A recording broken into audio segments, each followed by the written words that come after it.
Hello and welcome to the That's So Craven podcast, your Fulham podcast from down under, and we're back again, this time to discuss the Aston Villa game, an unfortunate and disappointing 3-1 loss, which sees us go into the international break and a bit of a slump, slipping ever further adrift of the, mid-table chasing pack. We're also going to be talking about the Fulham women's team who lost in the FA Cup on the weekend and have the big game at Craven Cottage coming up next week, and the under-21s who had, I think it was a record win against Burnley in the Premier League Cup. Here to talk it all through, we have Sam. How are we going? I am living off delirium, coffee, and rage, and within that, I'm going pretty good. I'm very happy to be here. Let's get cooking on this one. There's lots. Wonderful to hear. And Dad, how are we going tonight? Yeah, good, thanks. Hello, everyone, and good to be here. Simple as that. Well, let's crack straight into it. It was, as I said, a really disappointing loss against Villa. I know we talked about it beforehand and couldn't really see us finding a result, couldn't see us scoring the goals required to maybe get points out of this game. But Sammy, I'll throw to you first. Just give us your thoughts on the game in general and how you felt post-game after another fairly disappointing loss. Yeah, broad strokes, not good. I mean, my probably my biggest standouts is I wasn't expecting John McGinn to be as good as he actually was. I was quite surprised. I was expecting solid performances from like Watkins, Martinez, and Bailey, but McGinn really surprised me. I thought we were pretty terrible and lackluster in the first half. I think we improved in the second, but I think that's more because Villa just took the pedal off and they were like, we don't really have much else to do here today. It was a really disappointing game. really, really disappointing game. I thought we genuinely looked proper relegation fodder. I'm not that upbeat. Dad, I'll throw to you. Your thoughts? Oh, just disappointing, a bit depressing. I'm getting used to the feeling, and I don't actually like it. I don't know. There was a lot to actually like about parts of our performance, but we even in the first half where we weren't great, we actually did have a lot of half chances, and we were just not very good at turning those half chances. And it's a bit of a recurring theme, isn't it? But look, I think I look. It wasn't all awful at all, but I don't think that scoreline is a. I don't want that to be a reflection of what our potential actually is. Yeah, look, I think everyone doesn't want it to be true, but unfortunately, it feels a bit like it is at the moment.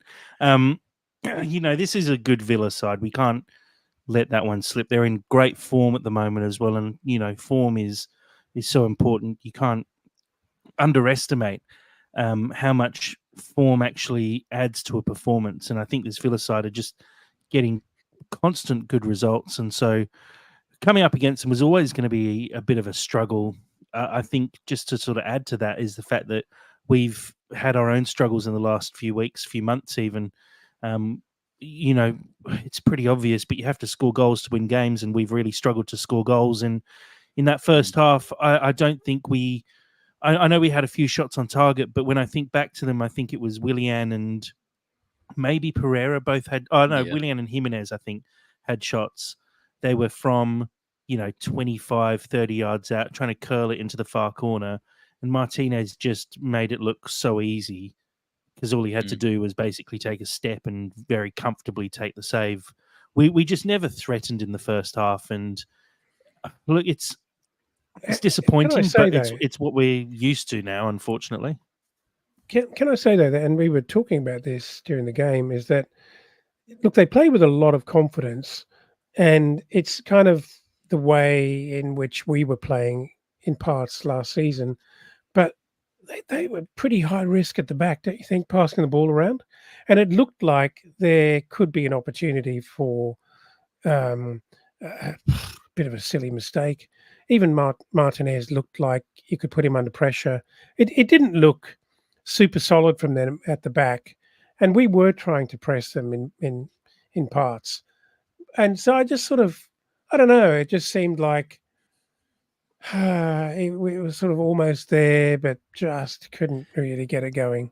If anything, that annoys me more though, just because like in highlighting that as well, all that says to me is that we're actually at a point now where teams can kind of toy with us and can just play with just such little regard for us to be able to like penetrate them in any way. It's really, really concerning for me. No, I disagree with that. I don't think they're toying with us. We actually created chances from mistakes. The problem was we couldn't do anything with them.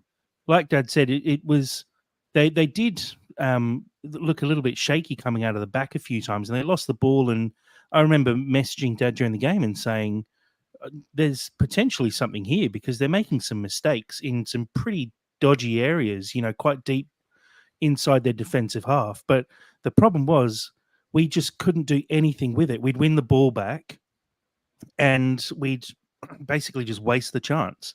And that's the biggest problem there. Yeah, but my issue is I feel that Villa knew that, and I feel that they knew that whatever they messed up, we weren't going to realistically challenge them in a threatening way. And no, I don't think so. No, Sammy. Aside that, I actually think we can mess up; it'll be fine. It's more of a statement about what happens when you are super confident and getting results. They just play like they're going to pull it off. And even though I think some of their skill level at the back wasn't actually quite up to it, they just got away with it. We weren't good enough to capitalize on the mistakes. It didn't affect their confidence at all. They just played on, and I think you could see against a side like a Man City, or we saw it when we played Man three United. Side would there'd be goals. They take those chances. Yeah, they take those chances, and I think that's just where we struggle at the moment. And we did have that in Mitro back in the day, where you've got a striker who does capitalize on those moments, but we're toothless at the moment. It's really toothless going forward. But look, let's actually just talk about the goals themselves, the ones we conceded. Dad, I'll throw to you first because I think you made comment pretty much straight away on the own goal. Look, it's good play by Villa. They broke through the line. It's a really good cross from Tielemans into the box. There's a couple of runs there. I think Watkins pulls Ream to the near post, and so the ball sort of gets cut back a little. I think it's going to Diaby, and Robinson just gets tangled up, hits him on the leg. Not much he can do about that, really. It's tough to clear a ball like that. Goes into the back of the net. His second own goal, I think, of the season. The question is, should Leno have done better here? Look, it appears that Leno kind of not heard footsteps. He saw elephants coming over the hill. I mean, there were players, two players actually descending on him. And it's fairly intimidating, but that is what being a goalkeeper is all about. And you'd normally expect him to take that with great confidence and authority. And he looked like he was put off by all of that. I mean, it's not that surprising that if there are two players and a keeper involved, it's pretty easy to get a deflection. You'd hope that a defender is always completely mindful of that and they get their limbs out of the way. It's a bit unfortunate, but there's been a few of those recent times from Robinson, and it just looked very clumsy. I'm not sure how I feel about it all. At the time, my instinct and my immediate reaction was, gee, I thought Leno could have done better there because it didn't look that difficult. From memory, it bounced a little bit in front of him. And they're always a bit tricky, but yeah. Normally he would tidy that up. You'd think he would. How are we feeling about Robinson at the moment? Because I think when we're flowing and the side feels a lot more complete. He can play like in some games I've seen him and I've genuinely felt like you could play for like a top like Serie A side, but like in a squad that's not necessarily as strong, he seems to really struggle, and he's capable of having like some blinder games. But no, like question to the group: how are we feeling about him? Because it's not necessarily the first faux pas that we've seen him done. Is this his second own goal as well for the season? Mm. Yeah, Yeah, it look, is. you know, before I dive in here, whatever I say, I want to say he's not the biggest problem at the No, moment. of course not. Of course not. There's plenty of other bones to be pointed, right? But the problem I always have with Robinson is I love what he does from about defensive midfield to attacking midfield. I don't always love what happens when he tries to cross the ball in. He's great at getting the ball up when he makes an attacking run, and on his day, he can be really dangerous, and he combines really well with Willian and just generally down the left. But he wouldn't be my first pick as a left back, as a defender in general. And I think I always feel like he's very much a compromised player. He's like you know, if you have an Olympic sprinter who's got okay ball skills, you still take him because he'll still, if he wins the ball, he will carry it a long way, and that's beneficial. But he ain't the full package, or is that too harsh? Well, No, I you, think well, that's you fair. say that, but Usain Bolt got dropped by a couple of A-League sides, and I know.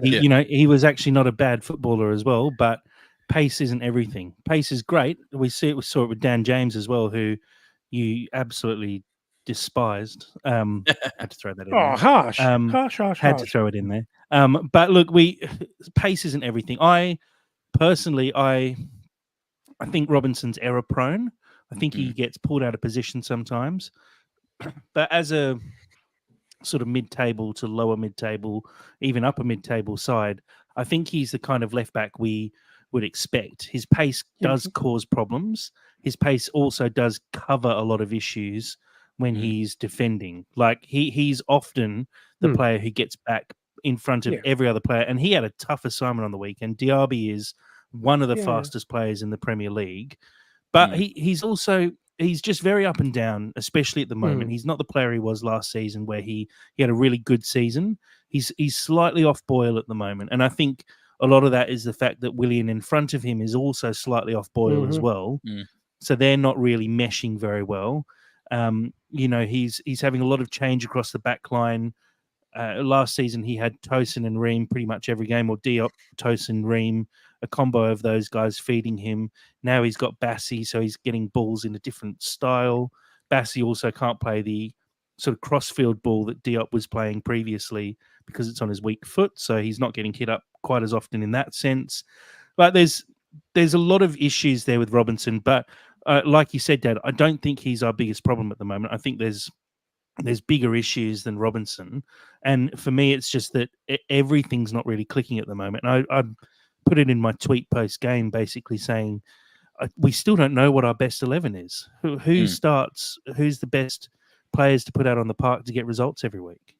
I'm not sure about you guys, but I feel that we're really struggling from having very, very one-dimensional players that can either have a good game or a bad game, but at no point can they actually seem to play with. Or this isn't everybody in the squad, but I feel that we've got a lot of players that lack a lot of diversity and then can adapt to games accordingly. So in the case of Robinson, just because we're talking about him right now, Robinson is a very, very specific thing. He does that. He does that wing back, pumping forward, cross the ball in overlapping style. But when he is essentially challenged by like a specific player that kind of negates him from being able to play that, he just kind of dissolves a little bit.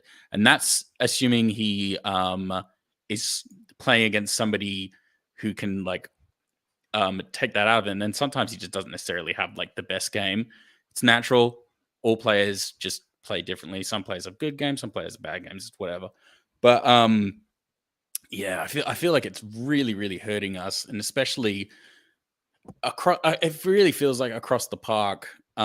If our guys aren't really working, it's not. We're just really, or like Silva actually is probably the one to really look at here.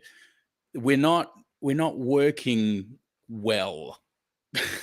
I guess like when You could have just said that, Sam. You could have just said that.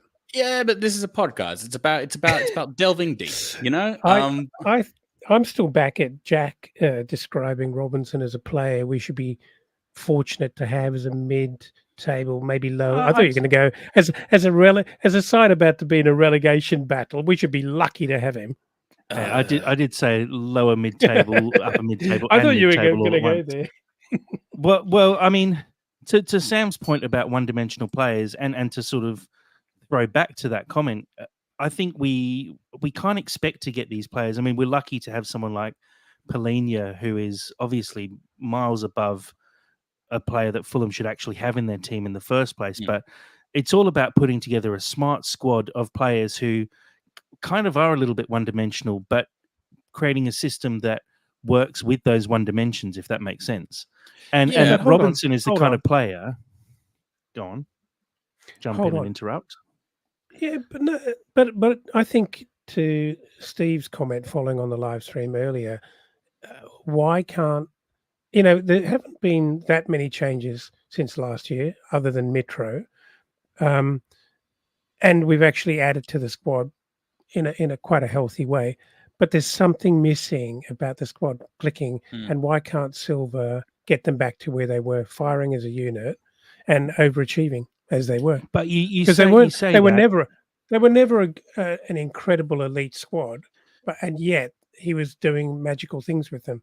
And why is that? You say that, but Willian and Ream, both a year older and closer to retirement, they've slowed down massively and seem like they're completely off the boil and completely off the pace at the moment.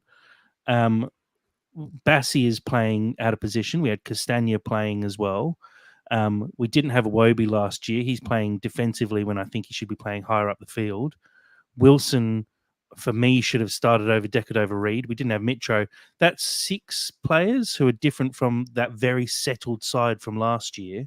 It does make a massive difference. So he's not getting the same out of that group because those players are in and around the squad, but firstly, they're not the same players as they were last year because a couple of them have got a bit older and we've got injuries as well. Like it's just not the same group. And maybe it is that we need a couple of injuries to heal up and then return to that same group and bring back Tosin at centre back, bring back Tete, bring back Harrison Reed and stop trying to squeeze Iwobi in, bring back Wilson on the right and then play Vinicius up front. And then you do basically have the team that played last year and cross your fingers that you can bring it back again. But then I also think we're missing out on some of those new players who we brought into the squad who could potentially push us on to the next level. I'm not really. I don't necessarily agree though, because I feel that managers should really be able to work with their players and be able to unite them under a shared understanding. Then you can interchange players more easily. It shouldn't be that if you lose a couple of players, everything just turns to complete shit, which is essentially what's happened to us.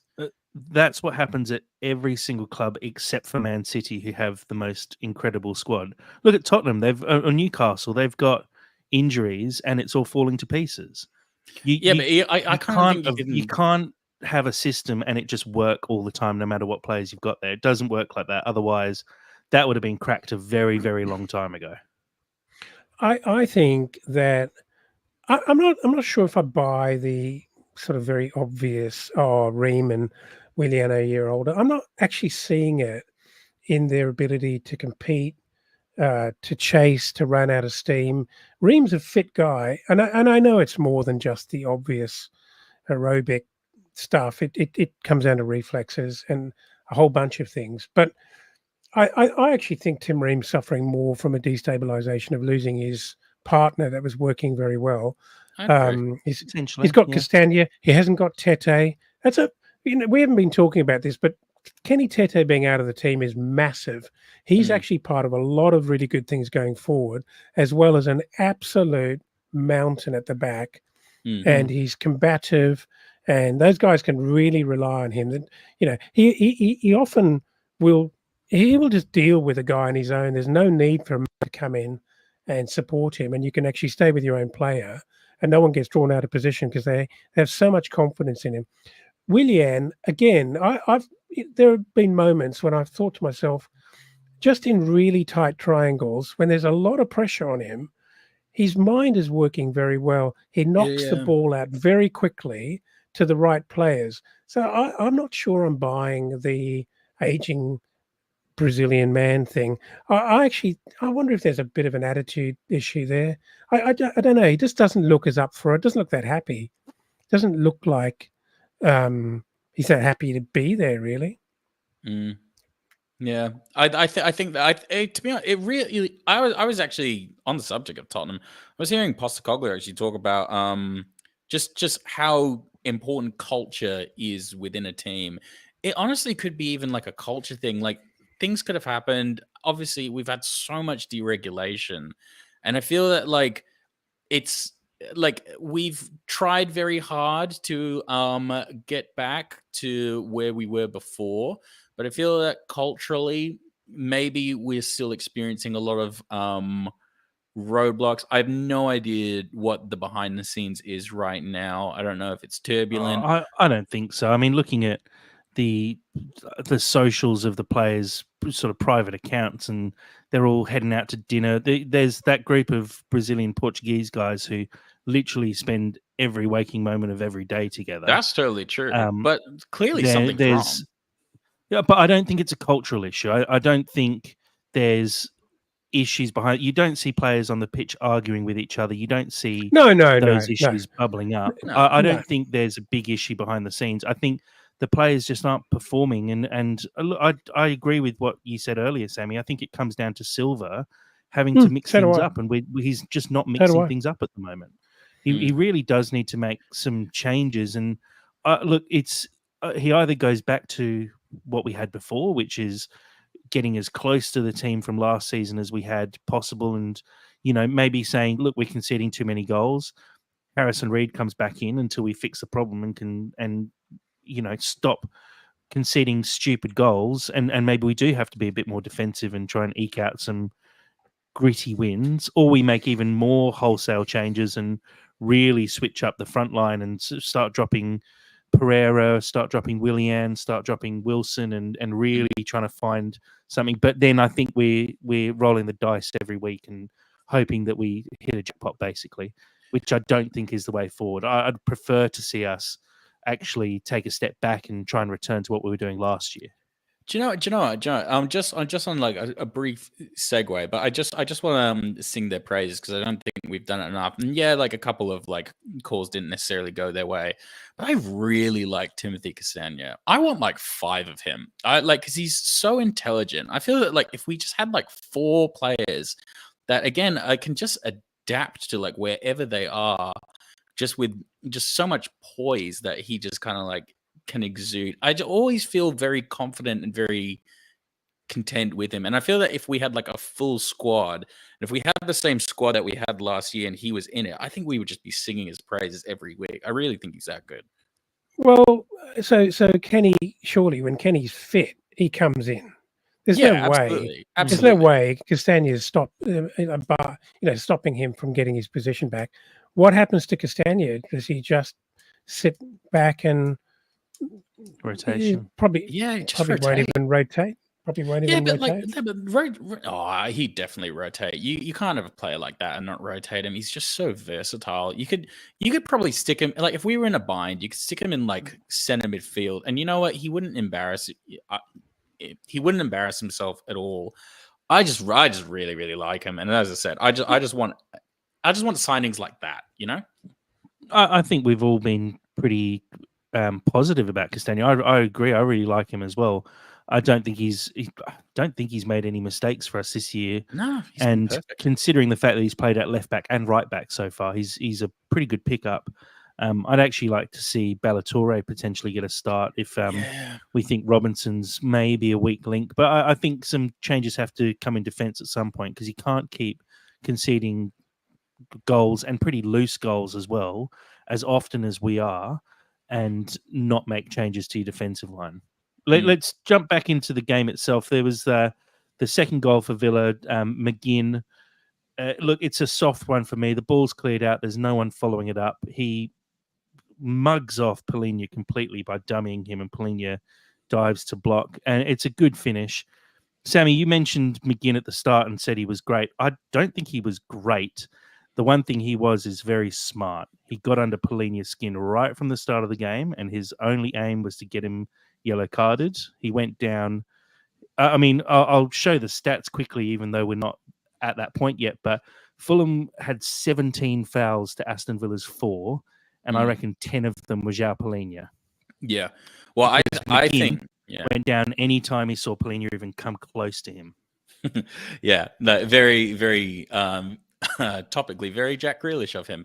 But I do think McGinn just completely took Polina out of the game, and I also think that like he just felt like he was everywhere. I feel that with every goal, McGinn was very, very close to everything that was happening. It's a bit, yeah, I can definitely agree. It's a bit of like a soft goal that he got.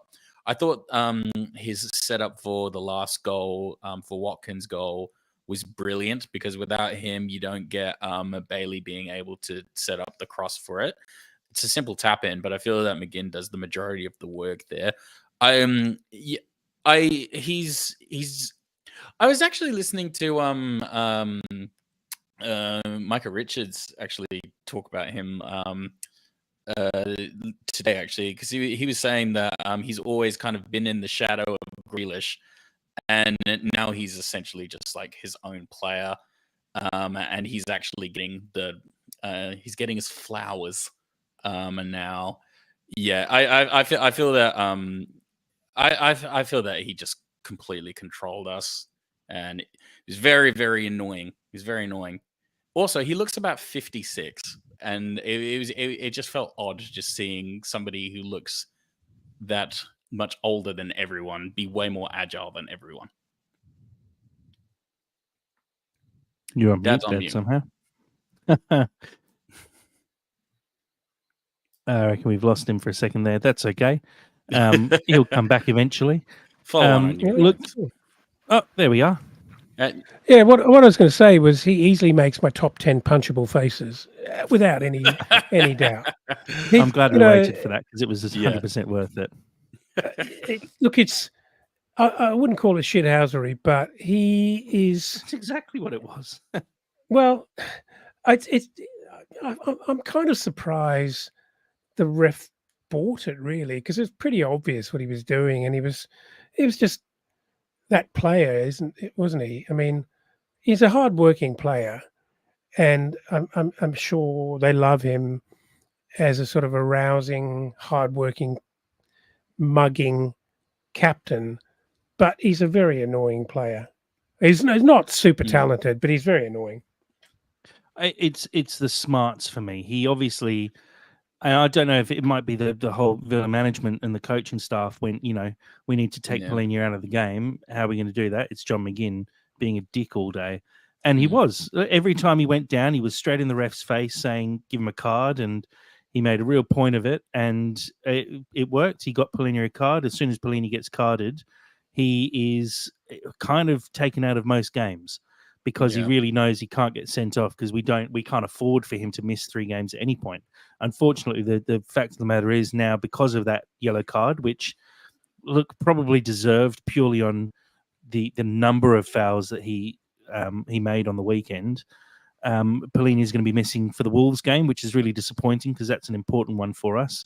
But look, it put it all down entirely to McGinn because he really created that, and you have to take your hat off to players like that. I hate the shithousery, and it grinds you when you see a player doing that because it feels a bit bullshit. But at the end of the day, it worked. So within the rules, he went down every time he got contact, and the referee fell for it. The third goal, Fulham at that point, game completely killed off. As you said, Sammy, McGinn involved again, plays the ball out to Bailey, who came on as a sub. When you got a player like that with pace, it's always going to be pretty dangerous, and he plays the ball in for Watkins to tap home. Pretty much game gone at that point, but we did pull one back, and it's 619 days, I believe, since Jimenez scored his goal before this. He's finally got one. It's a brilliant ball over the top from Harry Wilson, who picks out Anthony Robinson running through a very high Villa defensive line and basically doing what we kind of should have been doing all game and playing those balls over the top into the space behind. Robinson does really well, takes a good touch, passes the ball into Jimenez. This is the crazy thing is I was certain he was going to miss. It's an open goal tap in, but the luck that we're having at the moment and the luck that he's having and just the fact that it's just been such a long time. I was terrified that he was actually offside. Yeah, I just thought it was offside at first. I just thought it was so Jimenez that he finally gets his goal, and it's during like a 3-0 pumping at that stage, so he can't even celebrate, and bless his heart, it'll still be a massive weight off his shoulders for sure. But there was a lot of relief. There was a lot of relief on that face, and a cruel camera zoom in to his little, literally like kind of, I don't know how you describe the face on him, but utter relief. And look, it was probably a bit unlucky earlier too. There was a really good save from Martinez who, tipped the ball, I think, onto the post off Jimenez. It's pretty unfortunate. Half a finger for him not to get that goal and get off the mark. And you kind of felt like it just wasn't going to be his day. But I'm glad that he's scored that goal. It's going to take a lot more for me to be won over and into the Jimenez camp full time because it's one goal. It was a tap in. Great. It'll definitely do something for his confidence, but it's just not going to be enough quite yet for me to be becking and calling for him to be starting every game. Yeah. So what I think Marco Silva might be in a similar camp to you, Jack, because seconds after he scores, he's dragged. Crazy. Yeah. I genuinely thought we were watching AFL because in AFL, once you kick a goal, you basically go straight to the rotation bench and take a sit down as a bit of a pat on the back for kicking a goal. And we've seen it here, and he's just been dragged. That was mind-boggling to me. I don't know what happened. But whatever. But whatever the sort of predetermined move, how can you do that to a guy who hasn't scored for forever? He finally gets past the keeper, and then that's it. Well, I mean, maybe the thought process was he's done his part, he's knackered, and maybe actually you're kind of saving him and going, your last action is going to be scoring a goal. I'm not going to let you have any more misses and not going to lose any of that confidence. Come off, we'll wrap you in cotton wool, we'll make you feel good, we'll give you some cuddles and kisses, and we'll move forward. Yeah, I'm so for like just Silva sticking to the plan and just even in the face of getting absolutely spanked, Silva's going, nah, I don't necessarily care. This is my plan. We need to rotate now. I understand the sentiment behind keeping you on, but the plan is more important. I'm always about managers who stick to the plan. So I'm actually not that mad at it. Cruel, very cruel, but definitely not mad about it. Yeah. One other thing, I guess, to mention, which is probably worth discussing, I was really excited to see Adama come back. Obviously, he's been injured for a long time with that hammy injury, but a couple of instances where he picked up the ball and just drove forward. Not necessarily down the wing. A couple of times he drove through the middle, but there was one clip doing the rounds on Twitter over the last couple of days where you see him pick up the ball out wide. He basically breaks through the Villa press purely because he's so quick. He just knocks the ball around them into the space behind, which is sort of the space between the midfield and defence. And all of a sudden, they're all running back because he's actually broken through this press and he's taken 5 or 6 Villa players out of play completely by doing so. I think he is actually going to be key to us moving forward. I think we need to potentially look at starting him because that pace and ability he's got. Admittedly, his final ball is still looking fairly terrible. He tried to put a couple Yeah. crosses into the box, and I don't think he beat the first man. But it's just the fear that he can instill in the opposition, and also that burst of pace just opens the game up completely. And look, if he has that burst and then plays Wilson in, for example, which I think he did late in the game, that's the kind of thing that you're looking for, is you create the opportunity and then give it off to someone who can finish the opportunity. And unfortunately, Wilson wasn't able to in that instance, but I feel like he's going to be key to us maybe turning things around over the next couple of months before January comes around and we maybe make some new signings. Well, it's interesting, isn't it? Because last year's Fulham side that was really firing, he doesn't get a start. But this year's Fulham side, where we need to come up with something creative, just anything to change it up, he's suddenly looking like an interesting option. I thought he started pretty rusty, but he definitely made a couple of moves, which, as you say, just injects anxiety into an opposition, because they know him and they know he's quick, and they probably know he may not score, but he breaks things open. And if we can capitalize, great. I'm not even sure if it's rusty. I think Adama Traore has just always been like that. He's never had like the most amazing touch. He's just a kamikaze. He's just a bit of a ticking time bomb. I love that aspect about him. He's always kind of been this. To be honest, I'm not really sure if it's creativity or if it's literally just like a tomahawk just coming towards you. It doesn't matter. But you're totally right. It just completely breaks up the game, and it's like I'm not sure if I would like start him in the middle or anything, but at 60 minutes, if we're struggling, hell yeah, I'd put him on. Put him like literally at I put him at striker, and literally I'll just pump the ball like as far as you could do it, and just go Traore run. It's. Man, these next couple weeks are going to be really, really interesting. I mean, I'm sure we're probably going to like touch on it like in a sec, but what are we going to do here? But because I think we're in a relegation fight now. Do you guys kind of like agree with that? I mean, obviously it's compacted down the bottom, and I'm actually thinking long term here. I'm not even thinking like it's a relegation fight this year, but I think if we keep this up, and if this is going to be the side and the temperament to which we play next year, we are definitely looking at relegation. I don't think you can make a call on next year. We've got 2 transfer windows to go before that. I don't trust the yes. If the same team is there next year with no additions, then yeah, of course we'll still be in the same position and struggling. But look, I think we've got a very interesting January ahead.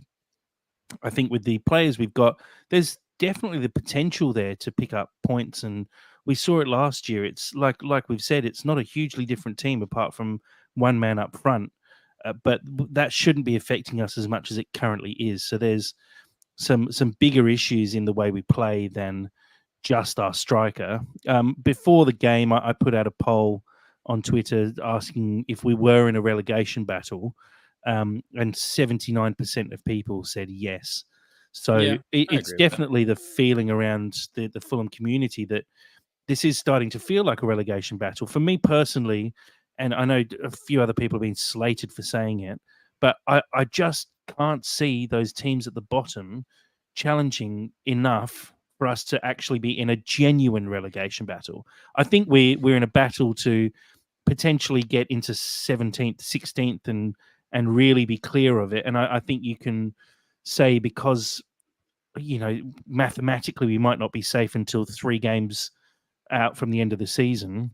That counts as us being in a battle. But if I pull up the table now and look at the bottom of the table, 12 games in, and Luton, who are the best of the bottom 3 at the moment, have 6 points. And look, their goal difference and goals for, goals against is very similar to us, but we've picked up double the amount of points they have. Sheffield with 5, Burnley with 4. Those teams just are so bad that I just feel like there's and we'll talk about it when we talk about the under-21s and the women's over the last couple of weeks and the games they've had to play. There just feels like this big difference between the promoted sides and the rest of the Premier League this season. But to that point, I do feel that, say, for example, a Sheffield United or Luton are one good manager away from really causing trouble from us. And they probably will lose their manager midway through this season because that's how the Premier League works.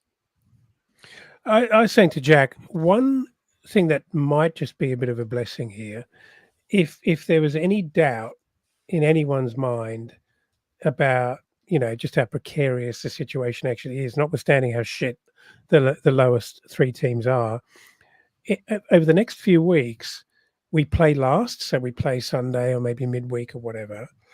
And so we get to see everyone's results, get to see everyone's points added to the total, and we see ourselves in the position that we could end up in if we pick up no points from this game.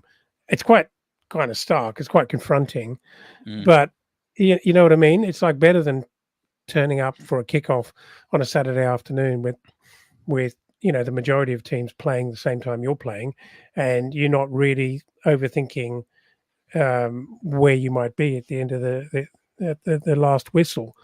But it is quite daunting when you look at it and you start in 16th position, and then everyone plays their matches, and you think, well, geez, if we pick up a point, if we don't pick up any points, we're in big trouble here. We're getting closer and closer to stuck at the bottom.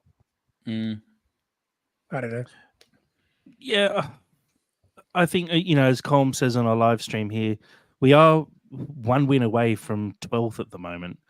But we're, 2 wins away from being dragged. Sorry, Luton need to win 2 games to start dragging us into any kind of danger. And look, we've watched Luton, we've watched Sheffield, watched Burnley this year. Yes, they will pick up occasional wins throughout the season, but these sides, I can't see them picking up more than 30 points through the whole year, probably less. I genuinely think 35 points, maybe even 33 points is going to be enough to keep teams safe this season. And I can see us picking up points. I mean, we still have to play Burnley. We still have to play Bournemouth, who are both below us. We still have to play Forest, who are a point above us, before we've played every team at least once and got to sort of the halfway stage in the season. I think if we can't pick up points against Burnley, can't pick up points against Bournemouth and Forest, then there's definitely an issue there. I think you can't really judge everything until we're halfway through the season. But look, if we beat Burnley, beat Bournemouth, we're probably going to be pushing to 3, 4, maybe even 5 wins away from the chasing pack and the relegation pack. I just can't see us being fully dragged into it. And it's not because we're good. I'll put it out there. I'm saying we're not a good side at the moment. We're not playing well, and we kind of deserve to be in a relegation battle. But this particular season of the Premier League, it doesn't even feel like there's a relegation battle. I mean, Bournemouth are kind of in it, but they look a much better side than those bottom 3 sides who just don't look like picking up points. Well, the other thing as well, I think, is that we as we've been thrashing this subject, we know what this squad is actually capable of. And whilst they can't seem to put it together, we know that it's in them, and we've seen that. And we know that they can actually win games if they can find a way to get that form back. And that's a whole lot of different to looking at a squad and thinking, we need 4 new players, or we need 5 new players and a new manager. We've got the squad. It's just not happening. Do you reckon the Khans are stressed right now about this? Do you reckon the Khans are actually looking at this just being like, wow, this is actually significantly worse than we originally planned for? And do you reckon that's potentially going to be cause for them to have a really, really heavy, hectic January of actually properly buying? Or what do you reckon? I don't think they're stressed. I think... It should be. And we don't know this. Yeah. We don't know this for sure. But I don't. Like I said, I don't think we should be that stressed. I think we're not at the point yet where we should be stressed. I think if we get to 19 games played and we're a couple of points above the relegation zone, then I'd start to feel stressed. But excuse me, I feel like the Khans probably had Silva sign that new contract on the proviso that there's players coming in January, and I know. There's some reports today that Andre has basically signed with Fulham and will join after the Club World Cup. There's a lot of reports flying around about strikers that we made offers for. So I'd feel like there's investment coming, which means the Khans obviously realise that there's an issue that needs fixing. But I think they planned for this. I think they looked at the teams coming up and said these teams aren't actually that good, and maybe we can get away with not investing anything for a season. Mid-season, they've gone, shit, okay, we do have to invest some money now. It's so dangerous to say they're not good because they're not good now. But I still very much think that can potentially change. I've not seen enough from those teams to see them get anything. They've got, I mean, Luton have picked up their points. They got lucky draws against. They got a lucky draw against Liverpool. I mean, they lost to Burnley. They beat a pretty poor Everton side. They've picked up a couple of little draws here and there, but they're not lighting the world on fire. None of those sides are. Burnley, who everyone thought were going to be this amazing team and finish top half, are struggling to get anything out of any game. I mean, we talk about our issues scoring 10 goals so far. They've scored 9 and conceded 10 more than we have. Like, they just don't look like doing anything. Yeah, but what I'm saying is they don't necessarily have to be amazing. They just have to be better than us. And I feel like they're just but they're not. Slightly they're not right now, but you get a decent manager in there and you could potentially change that up for them. I don't think so. Back to your comment, Jack. You'd have to be a ballsy, big-ass poker player of a club owner to not be stressed by where we sit at the moment. I don't care what you say. You know that's a big financial implication if you get relegated. And yeah, I mean there must be some stress because I'm sure they've said we're going to invest money in January, and I think if you were not stressed, you'd say we don't need to do that, and so you'd just leave it and say, yeah, we're totally chilled and we're fine. So there would be some stress there, but I just don't think it's not panic by any means. I don't know if you disagree with that, but I just feel like we're there's I'm not. there's a few games I'm not to go panicking. until we can start to make some calls like that. I think we're all more frustrated and just kind of like, come on, because we know this squad can do it rather than panicking, because we can turn around a lot quicker than anyone else can. I'm sure. I'm doing what I like to do. I like to pre-panic before I panic. It's something I inherited from my mother. I quite like doing that. It eases me. It eases me to kind of just get that in.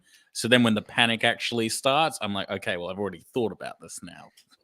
I'm sure there's a medical procedure to remove that from your lifestyle. Cognitive behavioral therapy. Let's have a quick look at the stats from the game. Possession was fairly even. Villa with 51 to our 49. Villa had 12 shots with 6 on target to our 9 shots with 5 on target. Passing, Villa with 511 passes, Fulham 489. Fulham with 7 corners to Villa's 2, and Fulham with 17 fouls to Villa's 4 fouls, which is kind of staggering. Like I said, a look at the table. Fulham sitting in 16th. I mean, we're 4 points adrift of Brentford, who are sitting in 11th at the moment, and 6 points ahead of Luton, who are sitting in the relegation zone. It is starting to get a little bit worrying, but like I said, there's still a fair bit of football to be played before the midway point in the season. I think the next 6 games for Fulham especially are going to be vital, and it's something we'll hopefully cover during the international break and talk about the next 6, because I think that's going to be a really important little run for Fulham with some winnable games in there especially. Moving forward, we'll have a quick look at the fantasy, and we're not doing this just because I've broken into the top 10 finally. But Mitrovic, Wesley Boxall, yeah, we might be.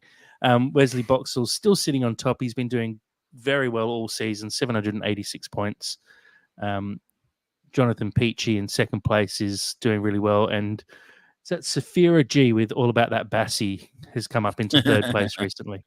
I must be threatening someone. The bottom, yeah.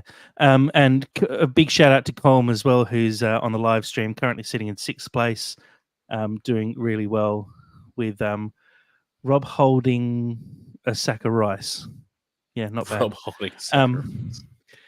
Let's move on, and we'll have a chat about the under-21s. Some Brighton news with them playing on Saturday and absolutely walloping Burnley in the Premier League Cup. For some context, Burnley sit in Premier Division 2.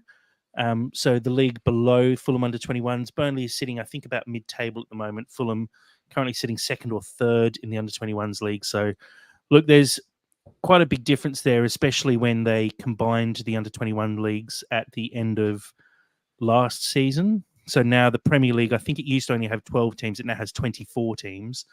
And Burnley sit outside the top 24. So they're, you could say they're probably the 40th or 50th best under-21s team because they sit in the under-21s Div 2 North section.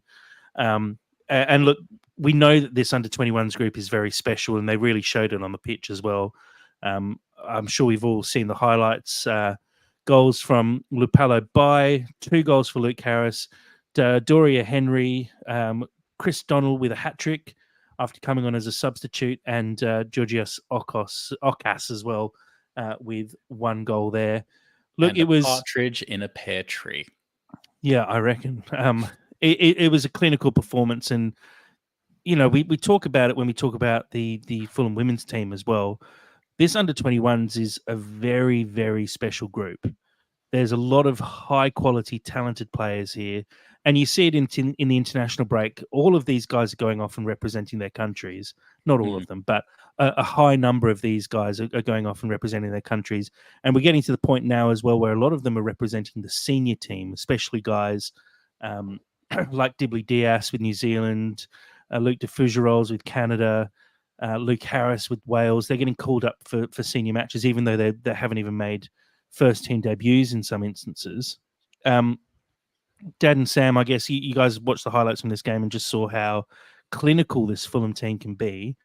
Were there any standout performances for you in particular? I just want to thank you guys as a group for introducing the under-21s and the women's segments, because this has been such a wonderful foil to a few grim weeks. A very terrible season so far. Yep. Look, okay. So if I was playing career mode on FIFA right now, I would just do a complete overhaul and just go rogue and just be like, okay, so we're starting with the under-21s and they will get better because statistics on FIFA say that the younger the player, the better career mode is going to be. No, I just set it down to like semi-pro or something like that, just so I could have a realistic chance. But honestly, like I like that Silva is definitely already doing this. They gave Burnley a proper spanking, like a proper spanking. The hiding was red raw. Look, I know that there is a bit of a massive quality gap between them and Burnley, because I think the Burnley under-21s are in a couple divisions below. I think Jack said that before we did the podcast. But I mean, I think there is a clear idea that these guys are a very special class at the moment. And I think that they seriously have their sights set on being in the first team. I think you can realistically see it. There is a clear line going. Is it Donald? Like the Perth Glory boy? Mm-hmm. Yeah. He particularly stood out, not necessarily just because he just got a hat trick, but his goals in particular were so confident. He was just cruising. Like it was like a hat trick in 7 minutes or something like that. But just he just kind of, it sounds weird to say, but he just felt like a man there. He really felt like a man that was literally playing against like a group of like 15-year-olds. Like he just came in and just properly asserted himself. And no, I really like him. I could, if I was Silva, I'd be like, that boy's getting at least on the bench. Well, to sort of extend the theme that I mentioned in comedy before, maybe there is some serendipitous sort of luck in all of this, that Fulham senior side isn't doing that well.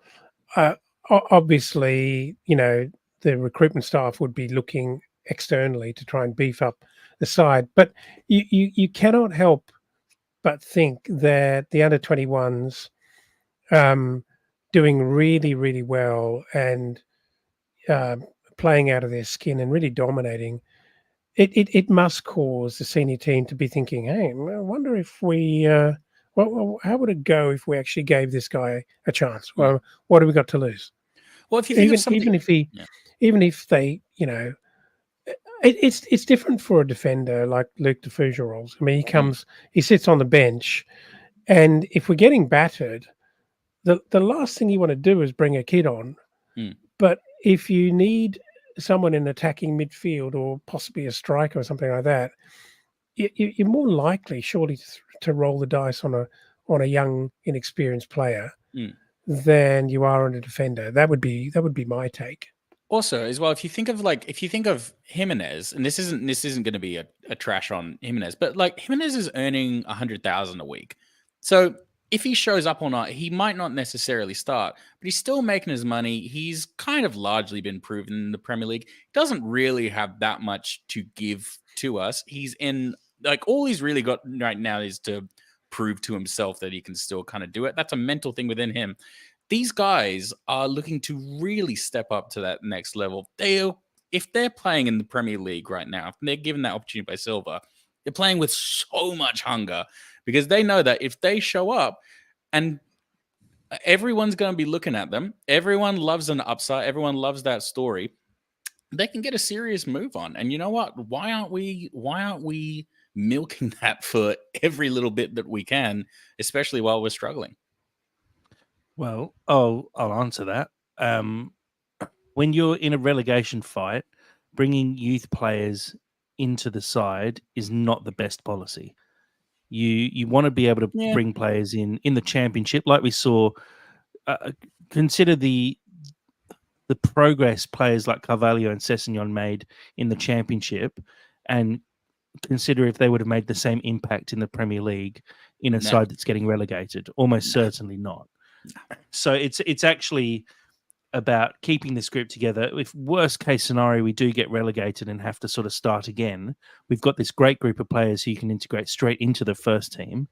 I'd be wary though of, in hugely important moments, dropping someone like a Luke Harris or a de Fougerolles into the thick of it and saying, you guys, sort this problem out that the senior team's having, because you guys are talented youngsters who are the future of the club. You put a lot of pressure on them early doors, and it can break players because they're young. They're not, maybe emotionally fully there yet. Maybe incorrect, but I feel like you have to be careful when you're bringing young guys through. And we've been very careful with players like Luke Harris to not overexpose him. It's now about getting a bit of. You know what? Okay, what? I'm calling fractionally bullshit on that. That's a very calm and considered, very seasoned approach. But I look at countries like England in cricket, even Australia to a degree, and the process you've got to go through, and people are so carefully managed into the senior international teams, right? And you look at countries like Pakistan and Afghanistan. They see a young player, they go, "You're a quality boy," straight into the big team. They may not make it, but oftentimes, if they pick the right people, it works. Well, in Brazil, that's what they do in Brazil. They get broken. No, not necessarily, but that's what they do in Brazil. Like, because you have like players playing like proper professional football by the age of like 15. And then, like, they're actually like developing. Like, by the time Neymar was 19, I think he had already played something ridiculous, like 300 professional games. Like, it's a crazy statistic, and that's usually why Brazilians are incredibly elite a lot of the time. Like, it's you can definitely do it. It's more of and you know what? In the cases of like Man United getting someone like Erasmus Højlund in, where you chuck stupid amounts of money at this player and give him an unfair responsibility and a lot of pressure on him, I think it's a little bit different when you actually go through the ranks from like an under 21s, a youth team, to the main squad, because I do think that pressure does exist, but I think it's a lot calmer as opposed to just sticking a shitload of money on a player and saying, you sort this out from like a completely external thing. I'm not saying, Jack, that isn't a really stressful thing Yeah, to of course do not. to a young upstart player. But I think I actually think that a lot of the time it almost seems too hard for these young guys to break in when not all of them are going to be able to do it. But it's very, very difficult to know if they can step up. And look at the Fougerolles. And I know it was only the summer series in the US, but that was a pretty big step up for him. And you can never, ever tell how they're going to cope emotionally, psychologically, physically, skill-wise. And, you unless you dump them in and dip them in, you're not going to know. And if you Problem if you, is if you, you dump them in and you cross your fingers rather than taking a more measured approach. I think that's too risky. I think you can starting to make a talk like an England comparison. administrator here, Jack. Well, no, you can England make a cricket comparison administrator.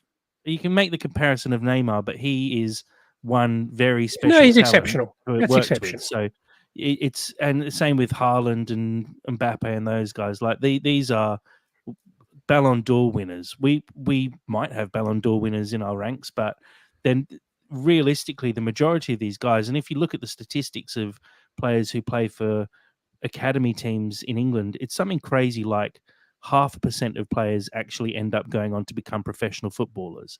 So if you're dumping potentially highly talented players into the deep end and crossing your fingers that they come out of it on the other side, I think that's just too risky. And I think we have a good system where we've been able to get these young players from under 18s into under 21s and then into senior football in Sessegnon, Elliott, Carvalho over the last few years. I don't know why we would then start just dumping players in and hoping that they do well because our under 21s are doing so well. I think if anything, you can keep nurturing them and then do what we're doing with Stansfield and Goddo and other players like that and send them out on loan and go through that way of doing it and get them, League One experience and then Championship experience. And if they continue their progress, then you can bring them into the side and say, these guys have 60 career appearances in, Championship and League One. The step up to the Premier League after that is not so huge. But these guys are all only playing under 21s games against other under 21s players. It's a big risk to put them in the deep end at that point and just cross your fingers that they adapt instantly. And some might and some will, but I think it's too big a risk when you've got the talent that we've got. We don't need to rush them into the team. No, you don't need to rush them into the team. But what I'm just saying is you can put them in and then allow them the time to actually grow. But I understand the risk. Well, there it. might be a big time to the risk. Yeah, the risk is you're in a relegation battle, and you need. That's why you answers send and players out on solutions. loan, so they do have time to grow, and there's no jeopardy to Fulham at that point. Stansfield goes and has a terrible season at Birmingham. Fulham, there's no lose there for Fulham. Stansfield goes and has a breakout season at Birmingham and comes home after scoring 20 goals in the season. We've got a confident potential Premier League striker on our hands at that point. And there's no risk. It's no risk, huge reward if it comes off. So I feel like that's the way we should be going. And look, I'd like to see the majority of this under-21s team next year go out on loan and get a lot more experience and see if they can translate this really good under-21s Cup and League form into actual professional football form. I want to recall Goddo. So why didn't Harris and Luke de Fougerolles go out on loan? I think they're actually considered part of the very extended squad. I think we obviously we've got enough wingers and striking options to send Stansfield and Goddo out. Like we said, we could recall Stansfield or Goddo, but realistically, they're the fourth choice striker. And so there's limited opportunities there apart from the occasional cup game. Maybe it was just a reality at the end of a shit transfer window that we looked around and thought, geez, hang on. What else? I mean, what else is here? We've seen the injuries unpack your bag. When you have Tosin and Diop both down. De Fougerolles is our third choice centre back at that point. So Yep. I think we've had to be a little bit careful and keep some of those guys back when it would have actually been better for their development to send them out on loan. But it's made sense that we've kept hold of them, and they've had a little bit of Premier League experience. Oh, not Premier League experience, but they've had some experience off the back of it. And I hope before the end of the season they'll get a little bit more as well. But that requires an upturn in results for the senior team. A quick look at the goal scorers for the under-21s before we move on. Chris Donald with that hat trick. I was going to say those goals. With the hat trick, moves to 6 goals, so he's finally level with Marshall Gotto, even though Gotto's not even been at the club. So we're looking forward to pushing Marshall off that top goal scorers list and finally celebrating someone who's actually playing for the under-21s as a top goal scorer. Goal for Giorgio Sokas as well takes him to 4 for the season. And look, there's a plethora of goal scorers there, which is obviously great to see for the club. This team puts away goals for fun. So we expect this chart to change more and more week in, week out. Let's move forward and talk about Fulham women's team. So look, a disappointing result on the weekend, but some really good experience for the girls as they took on Portsmouth. Portsmouth play in the National League, I believe it's called. It could be the National. I think it's called the National League. The National League is the 3rd tier in the pyramid. Portsmouth currently sitting top of their league as well, so most likely favourites to be promoted. At which point they'll be sitting literally one step below the Women's Super League, playing Premier League football effectively. So it's a really good test for this Fulham team, who are obviously sitting a few rungs below in the pyramid. And look, it was a clinical performance from Portsmouth. Dad and Sam, I'm not sure if you guys read the report on the game, but Fulham actually held their own for a fair amount of this game. And the scoreline, it obviously shows that Portsmouth were the better side on the day, clearly. But I don't think it reflects the effort put in by the team. And I don't know if you guys saw Steve Jay's interview post-game as well, basically saying a lot of the goals that were conceded were because we asked the team to play in a particular style that did leave us a little bit exposed at the back. There was a 15-minute period, I think, after half-time between the 55th and the 78th minute where we conceded 6. But a lot of that was because we were pushing ourselves to try and get back in the game. Nothing to lose in a cup game. You have to sort of push for the win, and the players did what they were asked, which is kind of all you can ask for as a manager. Dad and Sam, it's obviously a tough result to take, and you look at the scoreline 9-1 and say that's a battering, but positives to take from this game?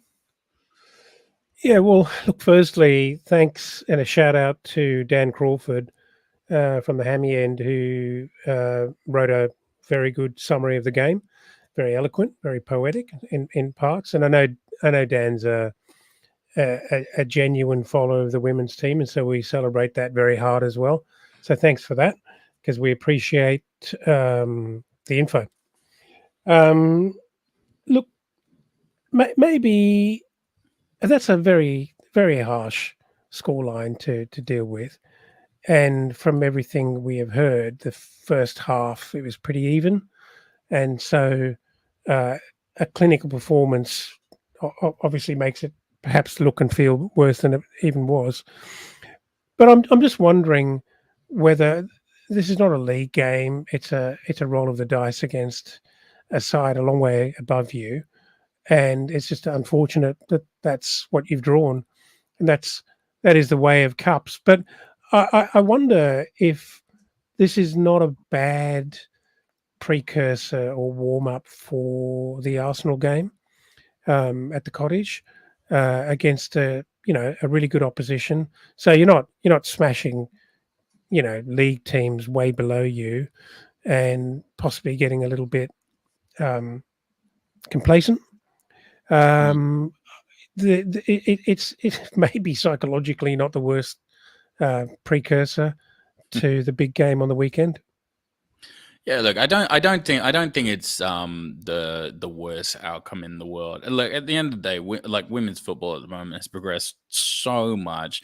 I mean, even if you just hark back to the most recent Women's World Cup, the quality level is just crazy at the moment.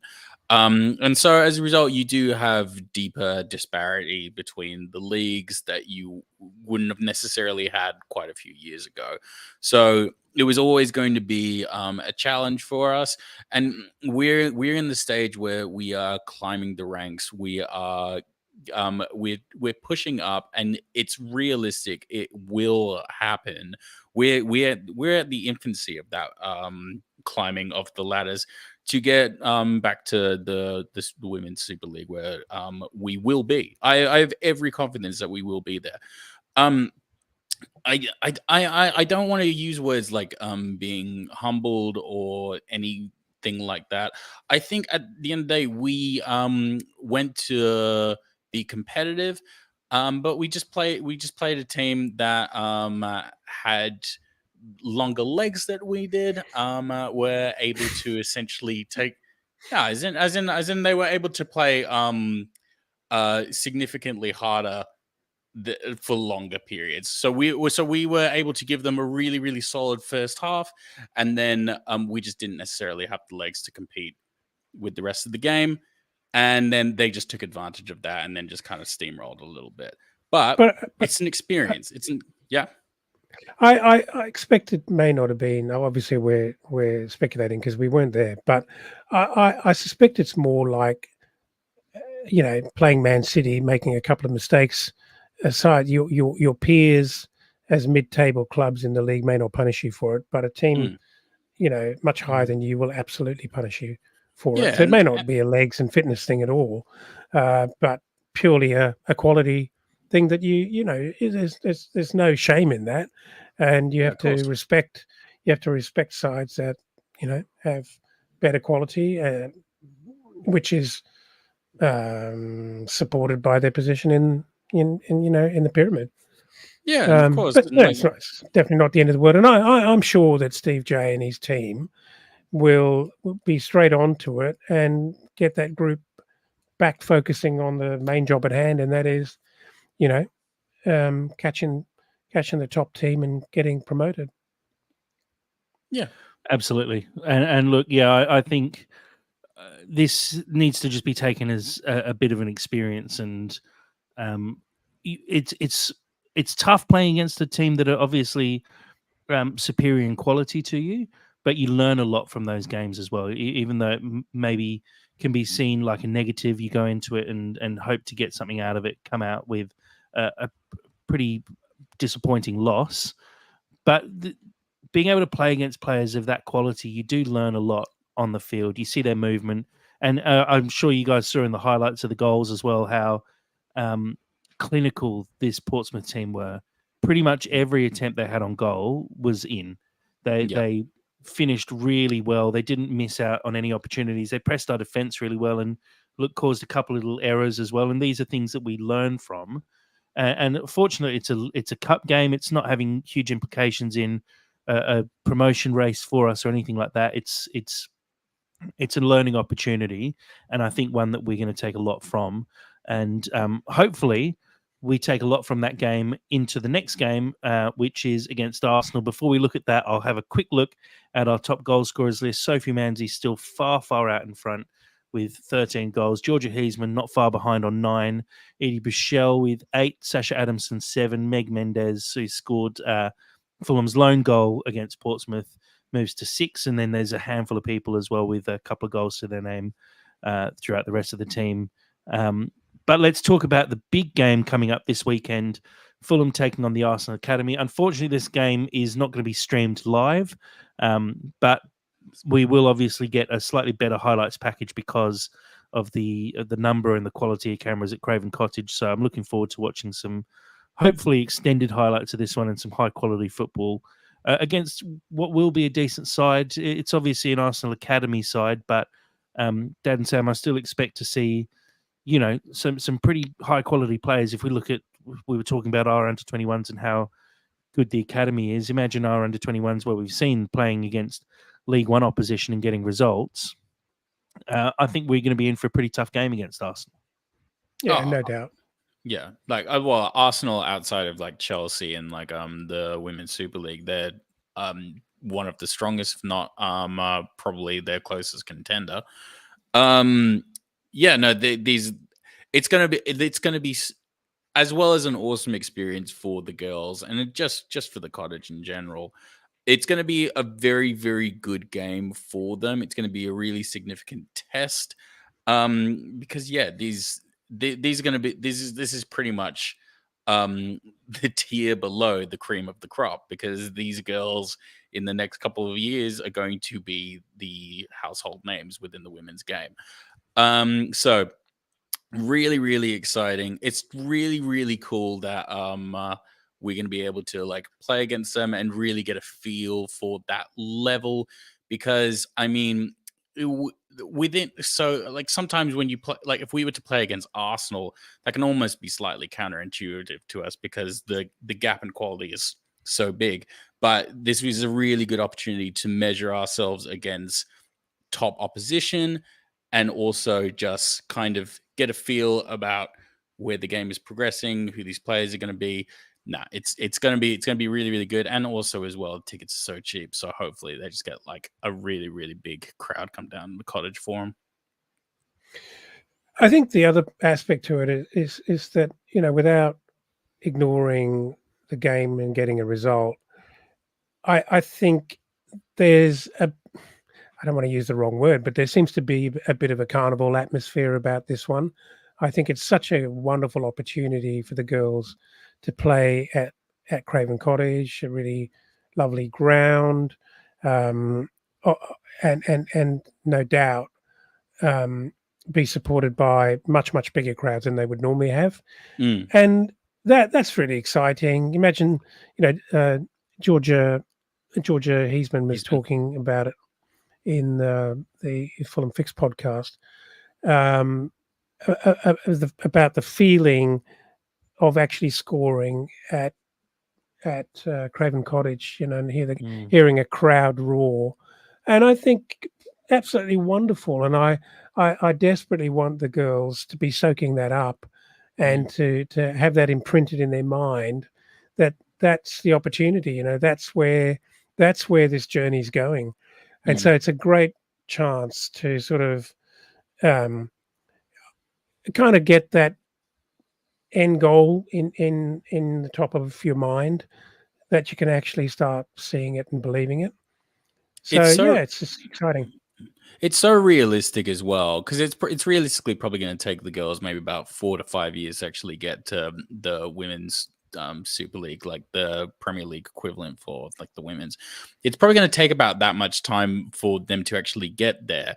And I would really, really hope that in that time, the women's game has progressed to the point where they will be playing at the cottage and it will be their home.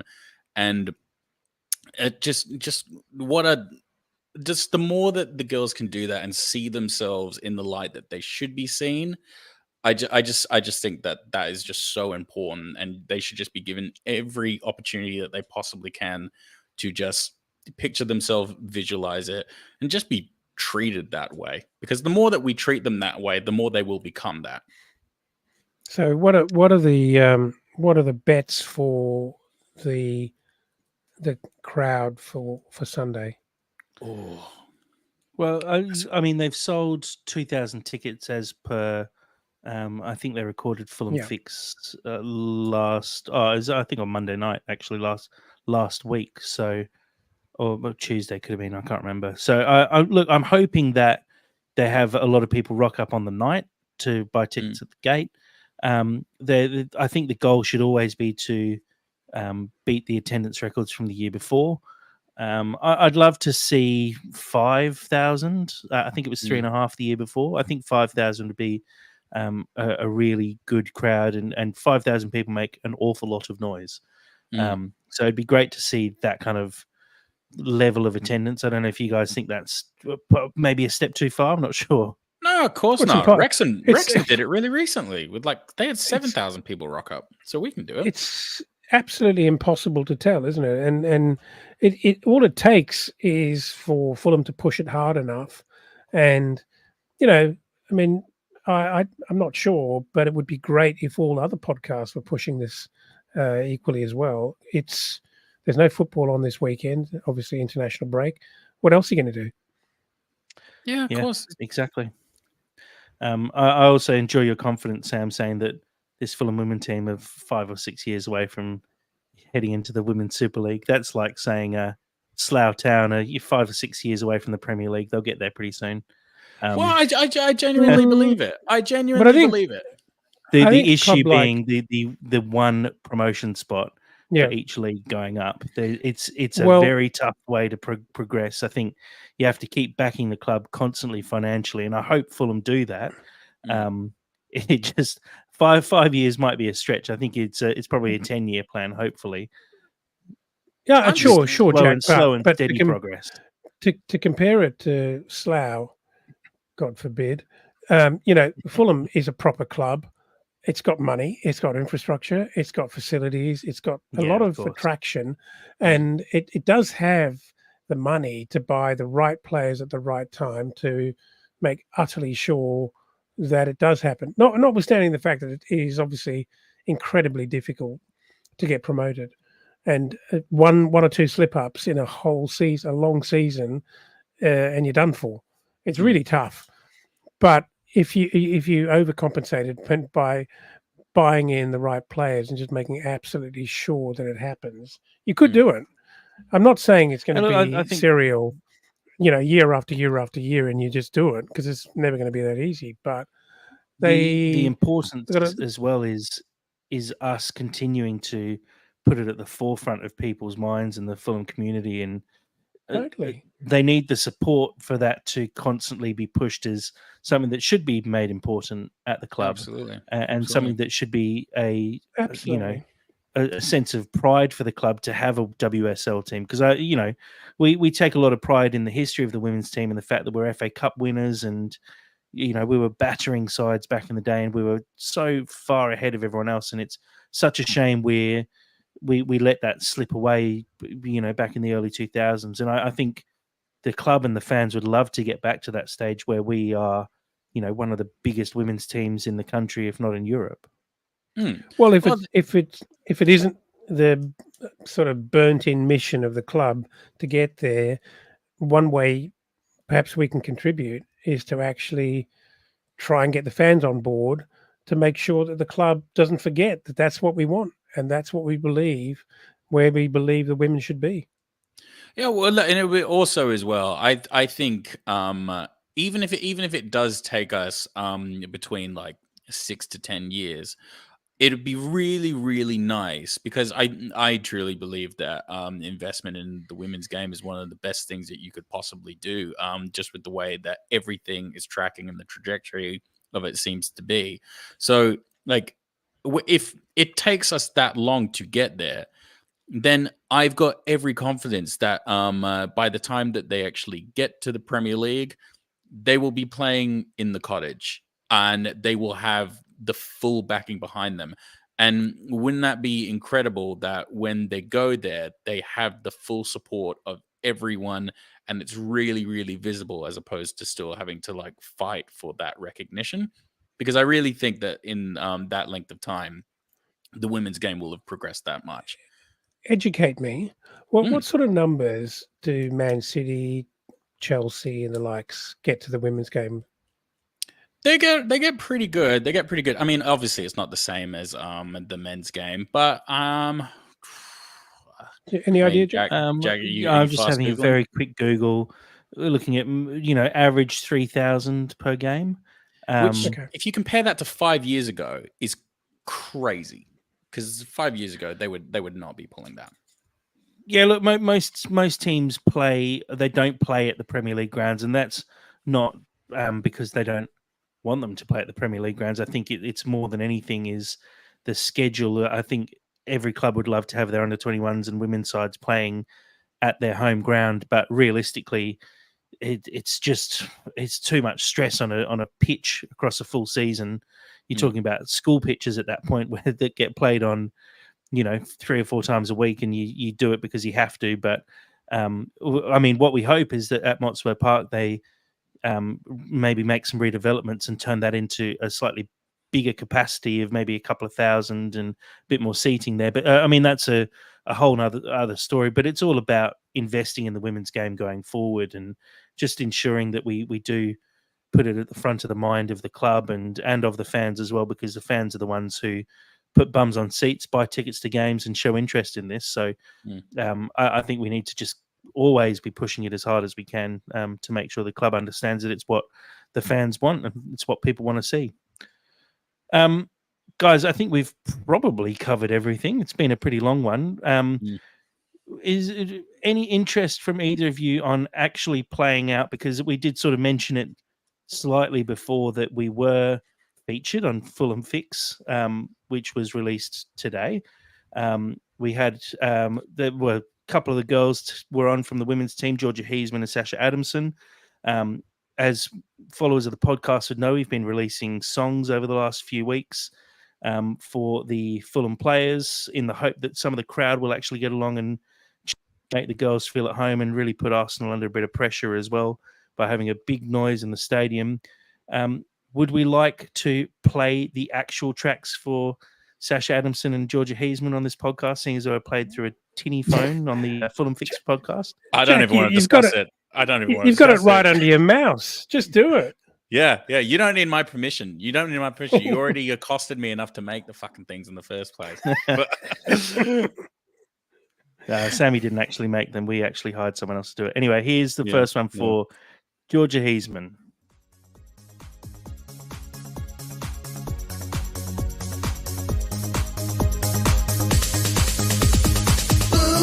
Just a little bit, Gina's gonna score, just a little bit, Heisman scores, yeah, Heisman scores, just a little bit, Gina's gonna score, just a little bit, Heisman scores, yeah, Heisman scores,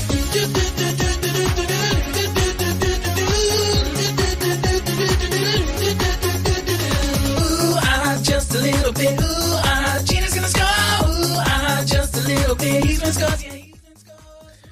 We'll have to fade that one out eventually because it does go on forever.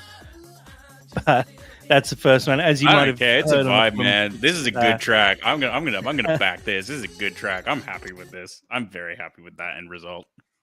As heard on the Fulham Fix podcast, that one is because Georgia Heisman is nicknamed G, which turned into Gina. So Gina's going to score. Hopefully, she does score at the Cottage on the weekend as well. And the second one that was played on the Fix was this song for Sasha Adamson. I'll play this one now.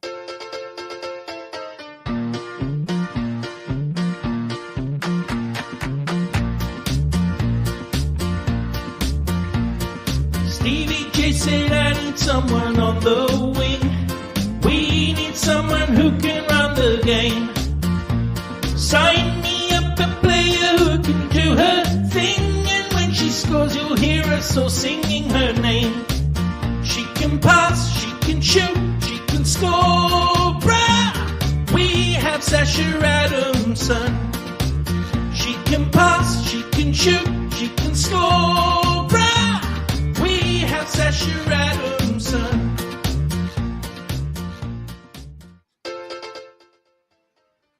And again.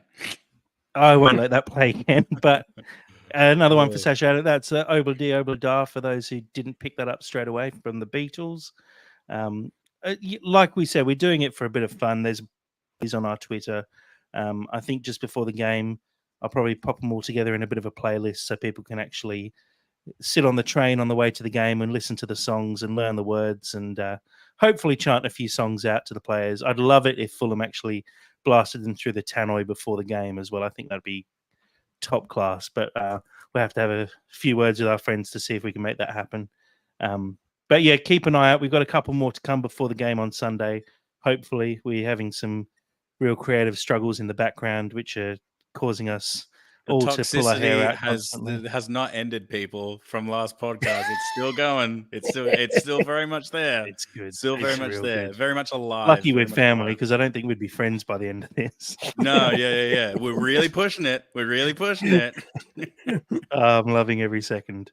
But we've definitely got a few more to come. I hope we can settle on some lyrics for some of these, but we'll get there eventually.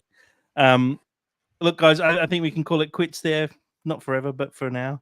Definitely looking forward to following along with the Arsenal game on the weekend. It's such a shame we won't be able to watch it live, but really looking forward to hearing back about how the game goes, and I just wish the women's team well for that game. I really hope they really enjoy the moment, being able to stand out in the middle of the Cottage, our home ground, and they put in a good performance against what will be a tough Arsenal team. But I'm confident we can come away with something out of that game, and if not, a really good experience for everyone involved. So, Sammy, thank you for joining us tonight. Off to bed for you. Thank you for having me. If you don't see me on the next pod, it's because I have fallen out with my family. But you know what? I'm sure there's going to be some songs between now and then. And yeah, no. Up with the girls. Come on. You can do this. I'm proud of you. We're 100% behind you. And yeah, I'll speak to you lovely people soon. And Dad, thank you for joining us. Yeah, pleasure. Like you said, it's an interesting toil in the background here. I said to you before, comedy is tragedy plus time, you know? But anyway, it's good to see the girls enjoying it. It really is. And I'm glad to be providing some fodder for all the banter. So yeah, good luck on the weekend, and I would say enjoy the experience and soak it up. Absolutely. So thank you again to everyone, and until next time, come on you Whites.